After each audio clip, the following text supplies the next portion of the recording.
우리는 이 땅을 살아가면서 평안하기를 바라고 또 아무런 어려움이 없이 잘 살기를 바랍니다. 그리고 많은 분들이 이 이유로 신앙생활을 선택하기도 합니다. 2002년 12월 27일에 목회 데이터 연구소라고 하는 곳에서 교회의 40, 40대의 교회 성도들을 중심으로 해서 신앙에 대한 의식을 조사했습니다. 그 신앙의식 조사의 발표에 따르면 30대, 40대의 신앙생활의 이유, 왜 신앙생활을 하십니까? 라고 물어봤을 때에 그 이유에 가장 높은 31%가 마음의 평안을 얻기 위해서라고 합니다. 이만큼 많은 사람들이 신앙생활을 하는 이유가 마음의 평안 때문으로 이제는 그렇게 많이들 인식을 하고 있는 시대가 되어버린 거죠. 물론 성경에서 평안, 평화, 화목, 화평 등 이 평안함을 계속해서 말하고 있는 것은 사실입니다. 이 성경에서 평안함을 얼마나 많이 말하고 있냐면요, 구약에서 평안을 의미하는 그 히브리어 말이 샬롬입니다. 우리가 이제 가끔 인사로 또는 표현으로 샬롬이라는 말을 쓰는데 그 샬롬이 평안이라는 의미입니다. 이 샬롬이라고 하는 단어가 구약 성경에 236회가 나옵니다. 그리고 신약에서 평안을 의미하는 에이레네, 평안으로 번역된 이 에이레네라고 하는 이 말은 또한 92회나 나올 정도로 성경에서 평안을 많이 이야기합니다. 그리고 그래서 이 기독교가 평안을 말한다는 것은 당연한 겁니다. 기독교는 평안의 종교이기도 합니다.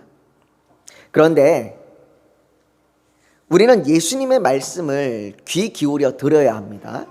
예수님께서는 요한복음 14장 27절 말씀에 이렇게 말씀하십니다. 평안을 너희에게 끼치노니 곧 나의 평안을 너희에게 주노라. 내가 너희에게 주는 것은 세상이 주는 것과 같지 아니하리라. 너희는 마음에 근심하지도 말고 두려워하지도 말라라고 말씀하십니다. 주님은 우리에게 평안을 주십니다. 기독교는 평안을 얻는 종교입니다. 그러나 성경에서 말하는 평안은, 즉 샬롬이나 에이레네라는 이 말은 예수님께서 세상에서 주는 것과 같지 아니하리라 라고 말씀하신 것과 같이 우리가 생각하는 평안, 그거하고는 전혀 다릅니다.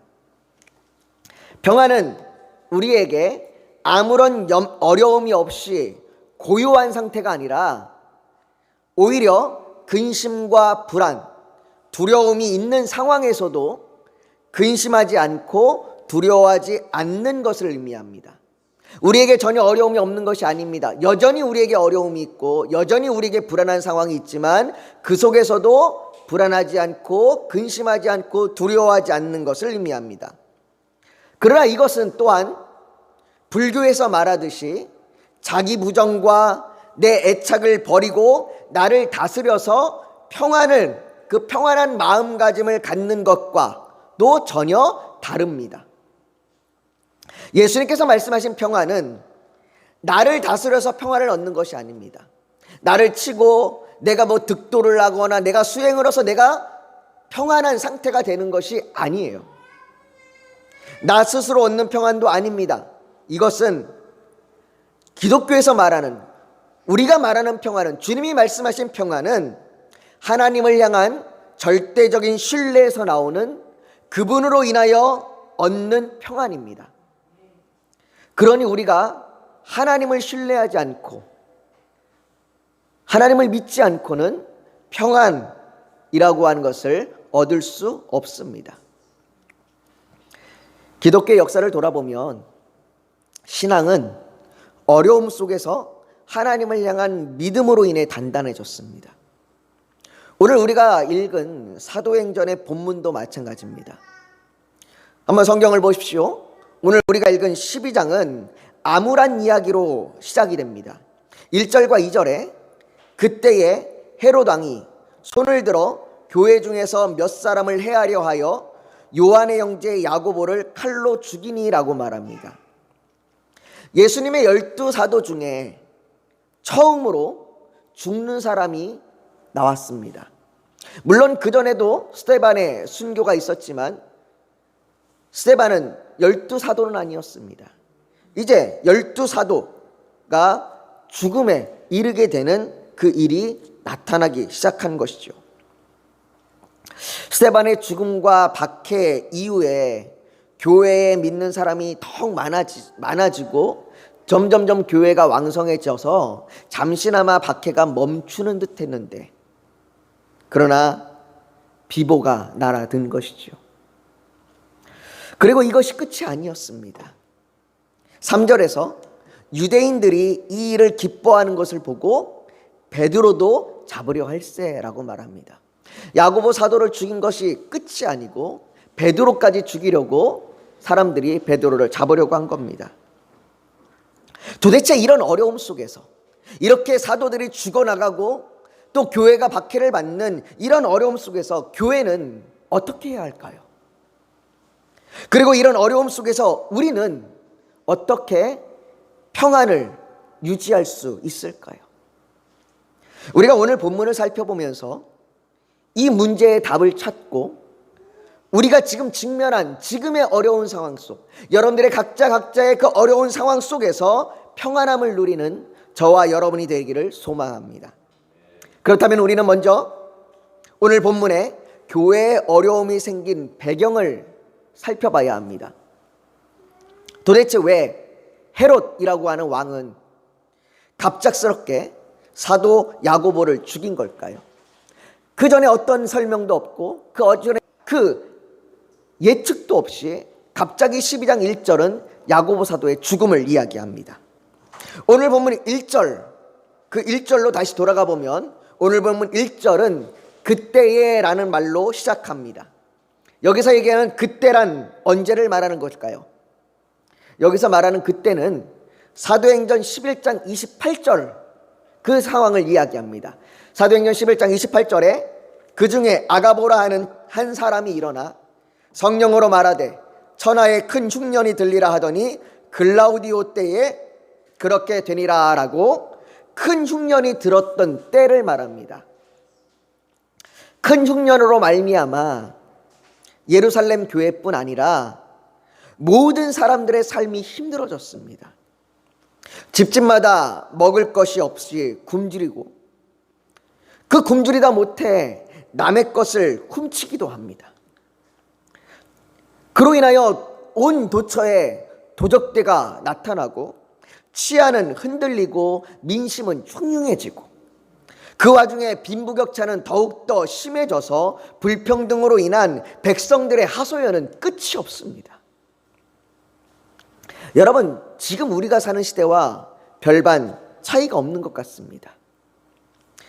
어제 동아일보에 보니까 어제 동아일보 기사에 따르면 10일 한국은행이 발표한 2023년 1월 국제수지에 따르면 1월 경상수지는 45억 2천만 달러 적자로 집계됐다라고 이야기합니다. 이는 한국은행이 관련 통계를 작성한 1980년 이후에 가장 큰 적자다라고 말하고, 심지어 우리가 경제적으로 힘들었다고 얘기하는 코로나 그때보다 더 심한 적자라고 말합니다. 지금 우리의 상황은 공공요금은 다 올랐고 물가는 다 오릅니다. 그러나 우리의 소득은 별반 달라지는 것이 없어서 상대적으로 지금 너무나 가계 경제가 힘들고 어렵습니다. 여러분들이 마트에 가서 물건을 사보시면 알겠지만 마트에 카트에 몇 개 물건을 넣으면 금방 5만 원, 10만 원이 훌떡 넘어가 버립니다. 그래서 마트마다 가장 싸고 가장 저렴한 PB 상품들이 잘 팔리는 그러한 시대가 되었습니다. 모두가 다 힘들고 어려운 때입니다. 그럴수록 빈부의 격차는 더 심해집니다. 가난한 사람들은 더욱더 가난해지고 부유한 사람들은 점점 더 부유합니다. 얼마 전 뉴스에 따지면 올해 그 소득을 평가해 본 결과 상위의 소득을 가지고 있는 사람들은 오히려 이전보다 소득이 더 늘어났다라고 이야기합니다. 이렇게 삶의 어려움으로 인해 민심이 흉흉해지고 백성들의 하소연이 계속되면 정부나 지도자들은 이 문제를 해결하던가 아니면 민심의 마음을 달래기 위해 다른 방법을 사용하곤 합니다. 헤롯 왕은 이런 백성들의 원성과 백성들의 불만과 그들의 경제적인 어려움, 그러한 그들의 상황에 그들의 마음을 달래기로 하였습니다. 그 문제를 해결하는 것이 아니라 그들의 마음을 달래기를 그는 선택한 겁니다. 신약 성경에 보면 헤롯 왕이 많이 등장합니다. 예수님께서 태어나실 때 왕도 헤롯 왕이었고요. 예수님께서 잡히실 때 왕도 헤롯 왕이었습니다. 그리고 오늘 본문에서도 헤롯 왕이 나옵니다. 물론 그 왕들이 다 모두 같은 왕은 아닙니다. 다 왕들이 다른 왕이에요. 하지만 한 왕조의 이름을 사용하기 때문에 그 헤롯 왕가라고 하는 왕가의 이름을 사용해서 모두 다 헤롯 왕조, 헤롯 왕이라고 말하고 있는 것뿐입니다. 오늘 본문에 등장한 헤롯 왕은 정확히 얘기하면 헤롯 아그리파 1세입니다. 이 헤롯 아그리파 1세는 이 백성들이 원성을 자자하고 백성들이 힘들어하자 그들을 달래는 방법 중에 하나가 교회 중에서 몇 사람을 해하려 한 것입니다. 유대인들에게 이 당시 교회는 예수를 전하는 것도 마음에 들지 않았는데 이제는 유대인들이 이방인들과 관계를 맺음으로 인해서 이미 그들이 생각할 때에 이들은 도를 넘어섰다고 생각했습니다. 헤롯은 이렇게 교회를 향하여 적대적인 마음을 가지고 교회를 어떻게 해서든지 해하려 하는 이 유대인들의 마음을 잘 알았습니다. 그래서 교회를 해하려 하였고 결국 야고보 사도를 보란듯이 칼로 죽여버렸습니다. 그리고 3절에 이 일에 대하여 유대인들의 반응을 기록하는데요, 이렇게 이야기합니다. 유대인들이 이 일을 기뻐하는 것을 보고 라고 이야기합니다. 유대인들은 이 일을 기뻐하였습니다.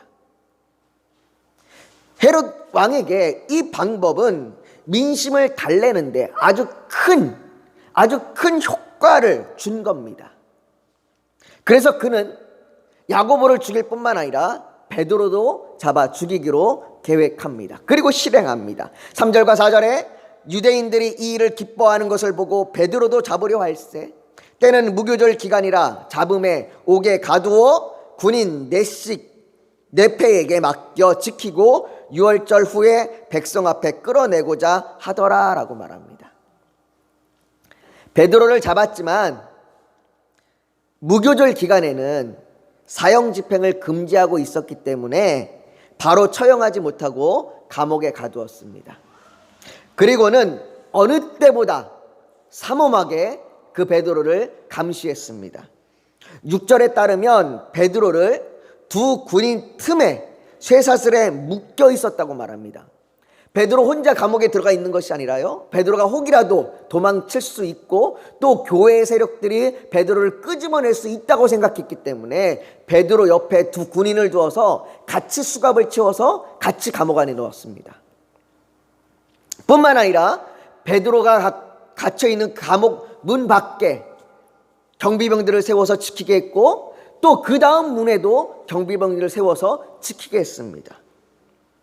이렇게 베드로 한 사람을 지키기 위해서 16명의 군인을 둔 겁니다. 말 그대로 삼엄하게, 말 그대로 베드로가 빠져나갈 수 없을 그 상황으로 단단하게 지키고 있는 것이죠. 예루살렘 교회는 흉년으로 인한 어려움과 야고보 사도의 죽음, 그리고 베드로의 투옥 등 계속해서 어려움이 쌓이고 또 쌓이고 있는 겁니다. 어떻게 이렇게 어려움이 계속해서 몰려올 수가 있는 걸까요? 야고보 사도의 죽음만 해도 그 비보가 마음을 아프게 하고 교회가 힘들게 하는데 베드로 사도마저 감옥에 갇히다니요. 교회와 성도들에게 이런 어려움이 반복될 때 하나님을 믿으면 선한 일들이 일어나야 한다고 생각하는 많은 그리스도인들이 얼마나 많이 무너지는지 모릅니다. 그리고 마치 그리스도인들에게만 이런 어려움이 더욱 가증된다고 생각됩니다. 물론 믿음으로 말미암아 고난이 생기는 것은 맞습니다. 그러나 믿는 사람들만 어려움을 당하는 것은 아닙니다.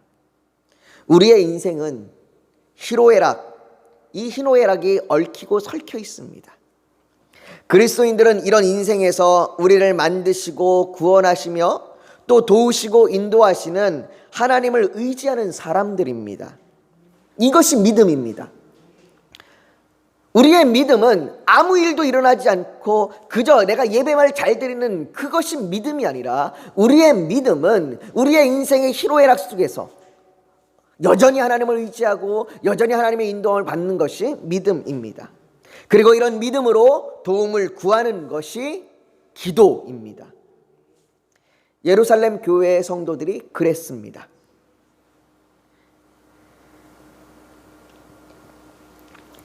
그래서 그들은 5절에 보면 이렇게 말합니다. 우리 한번 5절 말씀을 같이 한번 읽어볼까요? 같이 읽습니다. 시작. 이에 베드로는 옥에 갇혔고 교회는 그를 위하여 간절히 하나님께 기도하더라. 그들은 기도했습니다. 여기 간절히라고 표현하는데, 이 간절히라고 하는 단어는 예수님께서 겟세마네 동산에서 잡히시기 전날 기도하던 때에 사용되었던 단어입니다. 그만큼 이들은 하나님의 행하심을 믿고 의지했습니다. 그렇게 간절히 구했습니다. 그리고 그들의 기도는 이들이 생각하는 것 이상으로 놀라운 방법으로 하나님께서 응답하셨습니다. 7절에 이렇게 얘기합니다. 같이 한번 읽어봅시다. 시작. 호련히 주의 사자가 나타나매 옥중에 광채가 빛나며 또 베드로의 옆구리를 쳐 깨워 이르되 급히 일어나라 하니 쇠사슬이 그 손에서 벗어지더라. 하나님께서는 주의 사자를 통해 베드로를 감옥에서 꺼내셨습니다. 여러분, 베드로가 감옥에서 어찌나 깊이 잠이 들었던지, 그는 자신의 신과 자신의 겉옷과 자신의 띠를 다 벗어 버리고 그리고 잠이 들었습니다. 그가 잠이 얼마나 깊이 잠이 들었던지 주의 사자가 옆구리를 쳐서 깨워야 할 뿐만 아니라, 베드로는 감옥에서 나오는 상황에서도 계속해서 비몽사몽이었습니다. 자신이 지금 환상 중에 있는지 꿈을 꾸고 있는 건지 현실인지도 잘 인식하지 못할 정도로 그는 그렇게 깊이 잠이 들어 있었습니다. 그리고는 감옥에서 나와서 천사가 떠나간 후에야 11절에 이에 베드로가 정신이 들어 이르되 내가 이제야 참으로 주께서 그의 천사를 보내어 나를 헤롯의 손과 유대 백성의 모든 길에서 벗어나게 하신 줄 알겠노라 하여 라고 말합니다. 여러분, 사람이 어려움을 당하고 염려, 근심, 불안이 가득하면 잠을 못 이룹니다. 그런데 베드로는 어찌도 이렇게 깊이 잠이 들 수가 있을까요? 무엇이, 도대체 뭐가 그가 감옥에서도 잠을 잘 정도로 평안하게 그를 인도한 걸까요? 베드로가 야고보의 죽음을 보고 자신도 죽을 것이라고 생각해서 자포자기한 걸까요? 이미 글렀어. 이미 다 틀렸어. 어차피 난 죽을 거야. 이렇게 다 포기하고 그냥 그냥 잠이나 자자 이러고 잠을 잔 걸까요? 아니면 베드로는 이미 2번이나 감옥에 들어갔다가 풀려난 경험이 있기 때문에 그 경험을 믿고 난 또 풀려날 거야 이렇게 생각하고 그냥 잠을 자버린 걸까요? 성경은 베드로가 이렇게 감옥 속에서도 깊이 잠을 잘 정도로 평안함을 누릴 수 있는 그 답을 빌립보서 4장 6절과 7절을 통해서 우리에게 말해줍니다. 우리 한번 빌립보서 4장 6절과 7절을 같이 한번 읽어볼까요? 같이 읽습니다. 시작. 아무것도 염려하지 말고 다만 모든 일에 기도와 간구로 너희 구할 것을 감사함으로 하나님께 아뢰라. 그리하면 모든 지각에 뛰어난 하나님의 평강이 그리스도 예수 안에서 너희 마음과 생각을 지키시리라. 아멘. 사랑하는 성도 여러분, 어려움 가운데서 교회와 베드로는 모두 기도했습니다. 교회는 기도를 쉬지 않았습니다. 베드로가 마가의 집을 찾아갔을 때에도 그들은 여전히 기도하고 있었습니다. 하나님의 도우심을 바랬고 어려움으로 인해 마음과 생각이 무너지지 않도록 하나님의 평강으로 지켜주시기를 기도했습니다. 우리가 어려움 가운데에, 우리가 고난 가운데에 평안을 누릴 수 있는 비결은 믿음의 기도에서 나옵니다. 그러니 여러분들이 어려움 가운데 있다면 기도하십시오.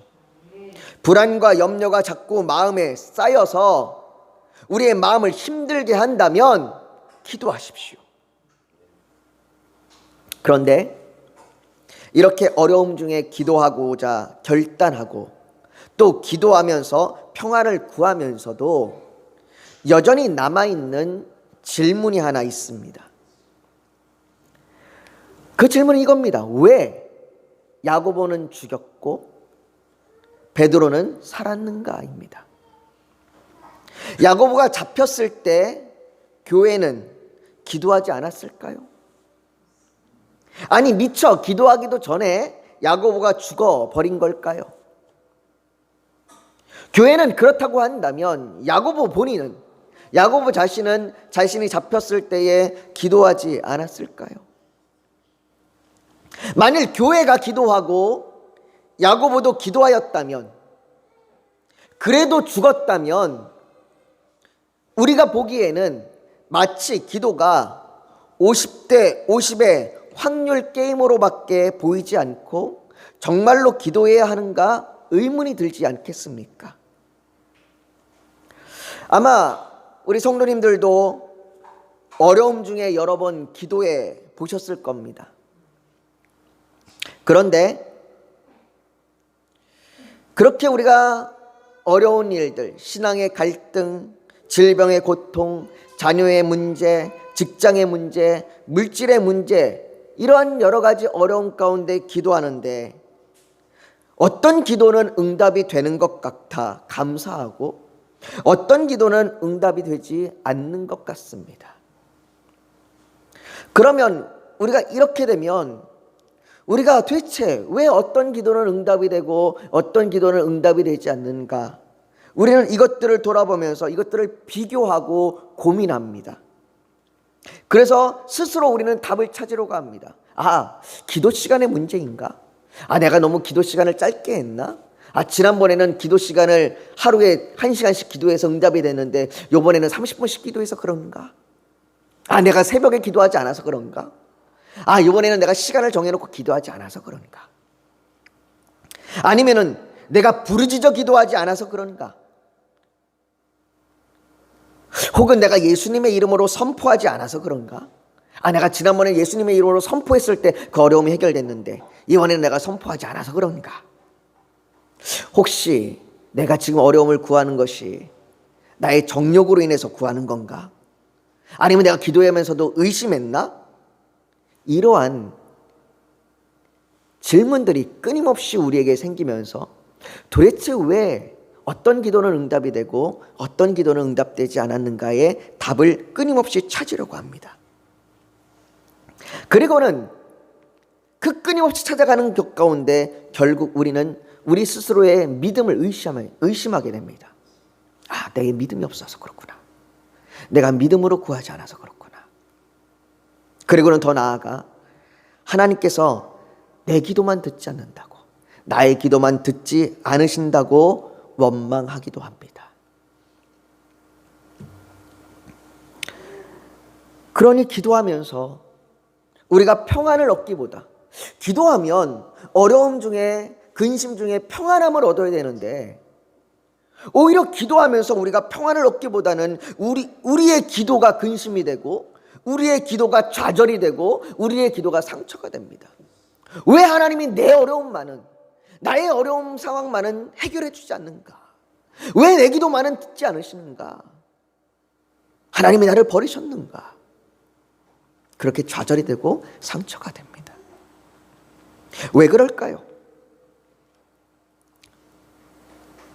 왜 하나님께서 어떤 기도는 들으시고 어떤 기도는 응답하지 않으시는 걸까요?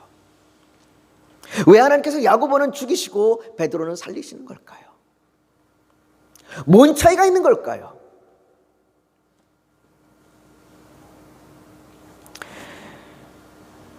왜 그러냐면 우리는 우리가 원하는 답이 하나님의 응답이 되어야 한다고 생각하고 그래야 평안을 얻을 수 있다고 단정하기 때문입니다.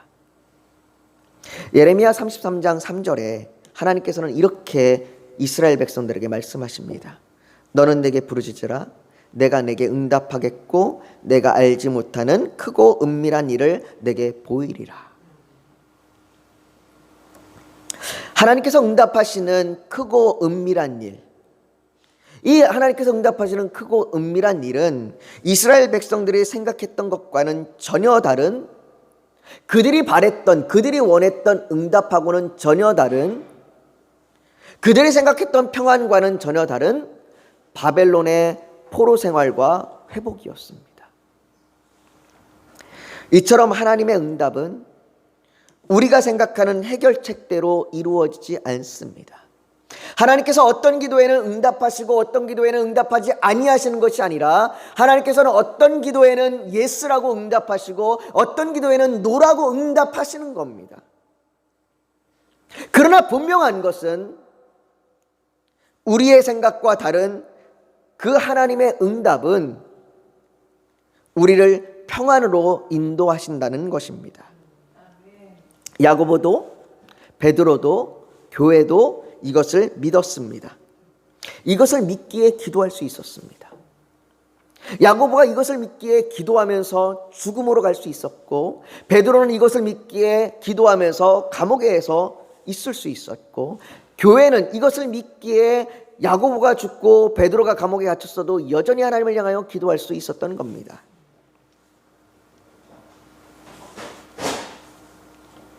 여러분, 우리의 기도가 내 원하는 대로 응답되어야 하는 방법이라면 우리는 기도하면서 수없이 좌절되고 상처를 입고 하나님을 원망할 것입니다.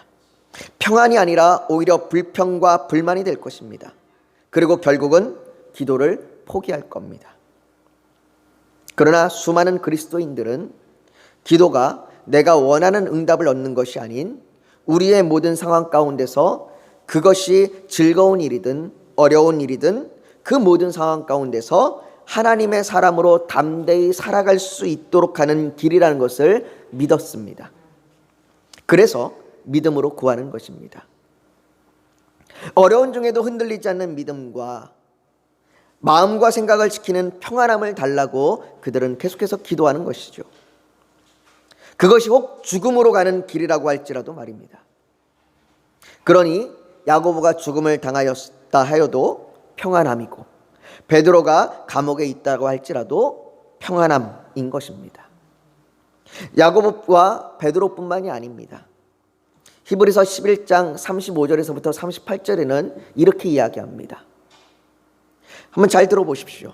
또 어떤 이들은 더 좋은 부활을 얻고자 하여 심한 고문을 받되 구차히 풀려나기를 원하지 아니하였으며 또 어떤 이들은 조롱과 채찍질 뿐 아니라 결박과 옥에 갇히는 시련도 받았으며 돌로 치는 것과 톱으로 켜는 것과 시험과 칼로 죽임을 당하고 양과 염소의 가죽을 입고 유리하여 궁핍과 환난과 학대를 받았으니 이런 사람을 세상이 감당하지 못하느니라. 그들이 광야와 산과 동굴과 토굴에 유리하였느니라.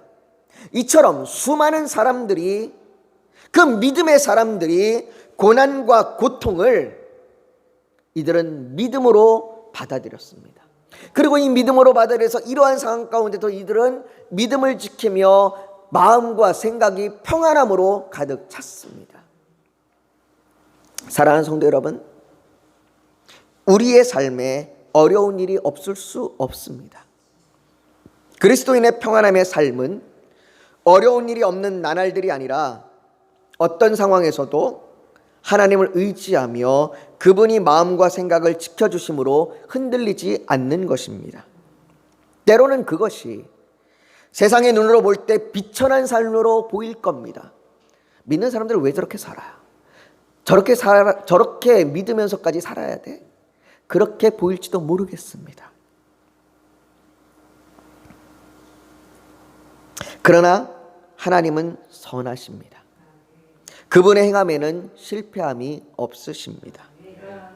오늘 본문에 야고보를 죽이고 베드로를 감옥에 가두었던 헤롯 왕은 23절에 헤롯이 영광을 하나님께 돌리지 아니하므로 주의 사자가 곧 친히 벌레에게 먹혀 죽으니라 라고 그가 하나님의 심판을 받았다고 말합니다. 그러나 헤롯의 죽음과 대조하여 24절엔 하나님의 말씀은 흥왕하여 더하더라 라고 말합니다.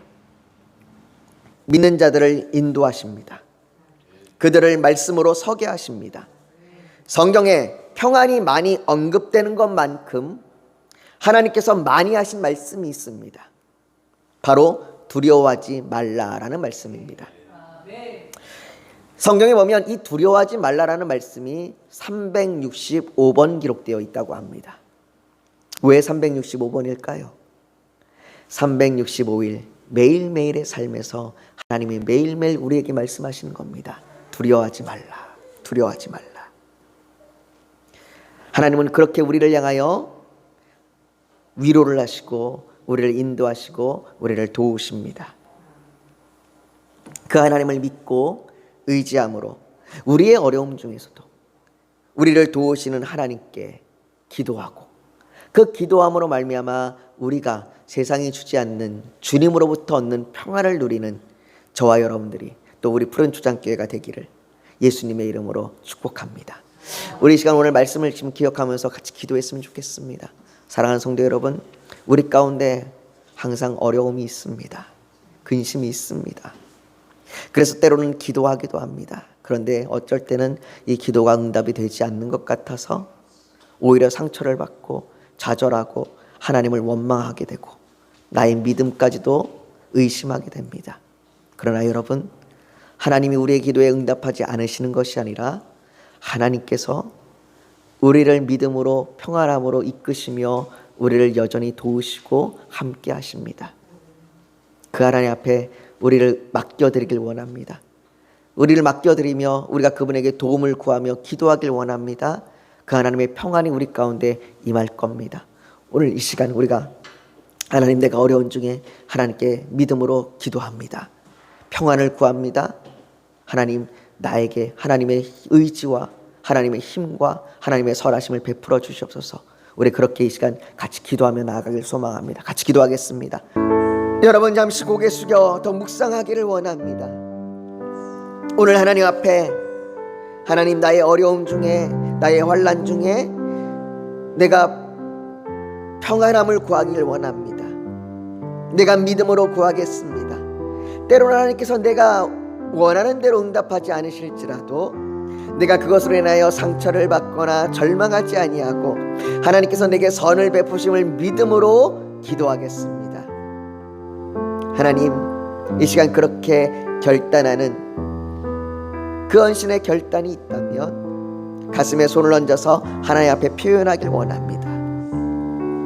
또 오늘 예배를 드리러 나오면서 기도의 제목, 소원이 있어서 주님께 맡기기를 원하신다면 손을 포개에 얹기를 원합니다. 육신이 연약하면 연약한 곳에 믿음으로 손을 얹기를 원합니다. 오늘 하나님께서 성령으로 우리 사이를 운행하시며 우리를 만지시고 치료하여 주실 줄 믿습니다. 거룩하신 아버지 하나님, 우리의 삶 가운데 어려움이, 환난이, 근심과 불안과 고통이 있습니다. 아버지 하나님, 그러나 우리가 이 와중에도, 이 상황에도, 어떠한 처지와 어떤 형편에도 우리가 주님이 주시는 평안함을 누리길 원합니다. 하나님, 그렇게 우리의 마음과 생각을 지켜주시옵소서. 우리가 그것을 위하여 기도하겠습니다. 하나님, 우리가 믿음으로 구하겠습니다. 때로는 그 하나님의 응답이 우리의 생각과 다르다 할지라도 그것이 하나님의 선하신 길이고 우리를 평안함으로 이끄신 줄 믿고 우리가 기도하겠습니다. 그렇기에 우리가 야고보의 죽음에서도 베드로의 감옥에서도 평안함을 유지했던 것처럼 우리의 모든 상황 가운데 평안할 수 있음을 믿습니다. 아버지 하나님, 우리가 그런 결단으로 이 시간 가슴에 손을 얹었습니다. 아버지 하나님, 그 결단을 지켜주시고 그 결단을 붙들어 주시옵소서. 우리가 매일매일의 삶 가운데 그렇게 우리가 헌신하며 믿음으로 나아가게 하여 주시옵소서. 또한 아버지 하나님, 우리의 기도 제목, 마음의 소원 주 앞에 올려드리며 가슴에 손을 포기 얹었습니다. 아버지 하나님, 우리의 기도를 들어주시옵소서. 우리의 가족과 우리의 처지와 우리의 형편을 주 앞에 올려드립니다. 우리의 신앙의 문제, 우리의 물질의 문제, 우리의 가족의 문제, 우리의 관계의 문제, 우리의 직장의 문제, 모든 것들을 주 앞에 올려드립니다. 아버지 하나님, 우리의 기도를 들어주시고 속히 응답하여 주시옵소서.